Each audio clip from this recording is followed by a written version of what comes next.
Hjertelig velkommen. Gravid. Skal I til at være forældre? Vi skal høre om tegnene på graviditet og fosterets udvikling. Træthed, ømme og følsomme bryster, kvalme og opkast, og hvad du kan gøre ved det. Samt hvordan du bedst kommer igennem de første 3 måneder af graviditeten. Hvad er tegnene på graviditet? Det er for det første en udbleven menstruation. Det kan også være ømme bryster, kvalme og opkast, humørsvingninger, hyppig besøg på et toilet og at din smags- og lugtesans har ændret sig. Det er i de første 12 uger, der sker allermest. Sædsæden møder ægget og befrugter det. Fluks begynder cellerne i ægget at dele sig, og byggestenene til fosteret bliver anlagt. Og det er med det hele. Hjerte, lever, lunger, ansigtsudtryk, små fingre, hænder, arme, tæer, fødder og ben. Alle organer og kropsdele bliver udviklet. Du kan hjælpe ved at like og abonnere, så algoritmen får skubbet indholdet i den rigtige retning. På den måde opdager flere kanaler, og du hjælper dermed andre til en god graviditet, en bedre fødsel og en fantastisk første tid med baby.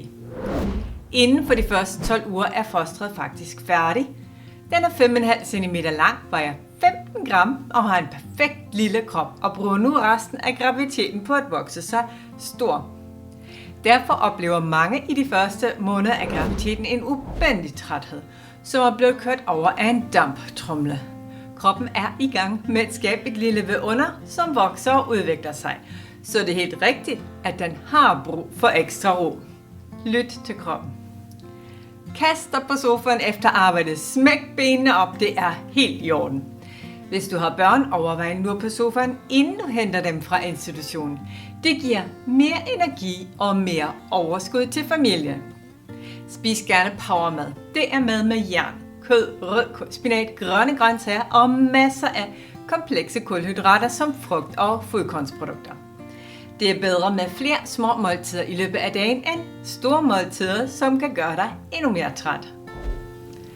Sørg for en god nattesøvn. Måske en aftenrutine, før du lægger dig. En beroligende te, et dejligt varmt fodbad, en kort aftentur eller meditation. Luft godt ud i soveværelset. Læg dig godt til rette, brug puder til at støtte kroppen og find de mest behagelige stillinger. Kroppen er i forandring. Det er en stor opgave at gro et lille menneske, så vær god ved dig selv. Accepter kroppens signaler og giv den ro og opmærksomhed. Og nu til det, mange forbinder allermest med graviditeten, nemlig kvalmen. Helt tilbage til antikken er kvalme tegn på, at kvinden er gravid. Og hvis du er en af dem, så kan jeg fortælle dig, at du er ikke alene. Mere end halvdelen af alle gravide oplever kvalme eller opkast. Så bliv lige hængende, for jeg vil fortælle dig, hvad du kan gøre ved det.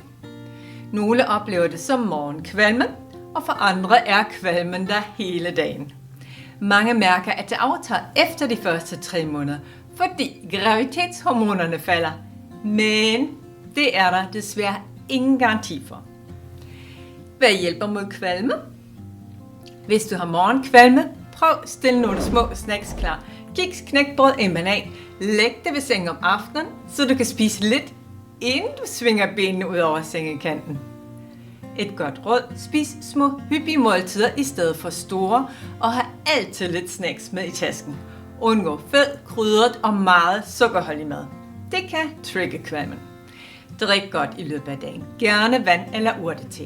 Prøv for eksempel med ingefær eller pebermyntete. Begge virker kvalmestillende. Hvis du er svært ved at drikke vand, så tilsæt smag. Bær, citron, agurk eller noget andet friskt. Sørg for at have en drikkedunk med dig, så du kan drikke små slurke i løbet af dagen. Nogle sværger til smoothies eller is. Prøv med en isterning i munden. Du kan også prøve med en lille pose med citrusfrugter, som du kan lugte til, når kvalmen kommer. Det kan være de mest mærkelige ting, der virker mod kvalme. Prøv dig frem. Jeg kender en, der klarer sig på iskold cola i 4 graviditeter. Det må man godt. Det er normalt, at man ikke har lyst til så meget. Måske kan du kun spise lyst brød. Hvis det virker, go for it og nyde det. Du kan altid vende tilbage til sund og fornuftig kost senere.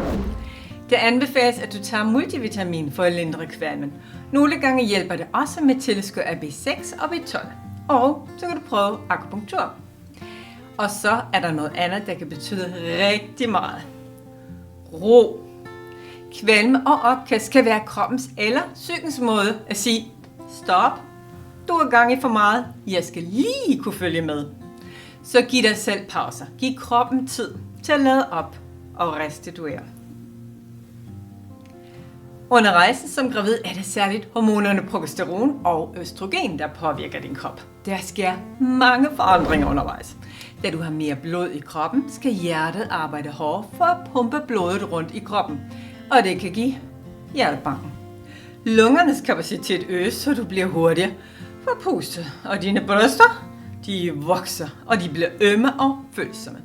Det brune område omkring brystvorterne bliver mørkere. Det er naturens måde at hjælpe babyen med at finde vej til maden. Partneren derhjemme synes tit, at det er dejligt med de her større bryster, men han finder hurtigt ud af, at de er så ømme, at han ikke må røre. Hvis du ser, at der kommer lidt mælk ud, så er det normalt. Bare lad det være og undgå at trykke eller stryge ud, for så kommer der mere. Og hvis du ikke ser mælk endnu, bare rolig. Det skal nok komme, når du har født. Det er mest i de første 3 måneder af graviditeten, de store forandringer i din krop sker. Mange kan mærke det i form af kvalme, opkast, træthed eller andre kropslige symptomer. Det kan godt virke overvældende at opleve, men det kan ligeledes føles mærkeligt, hvis man ikke kan føle noget anderledes. Begge dele er helt normale og okay. Din krop gør dig opmærksom på, at den også sørger for en lille baby, der vokser. Nu skal du ikke bare tage hensyn til dig selv, men også til det lille menneske i din mave. Vil du have mere information gennem graviditeten, så tryk på abonner og vær med i fællesskabet.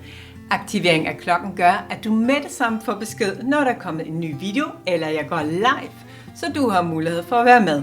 På lives sidder du i første række og har både direkte adgang til ekspertviden og mulighed for at stille dine egne spørgsmål. Så kom indenfor, hvor du får lidt glimmerkærlighed. Og nu er jeg mega spændt til dine kommentarer. Hvad synes du om videoen?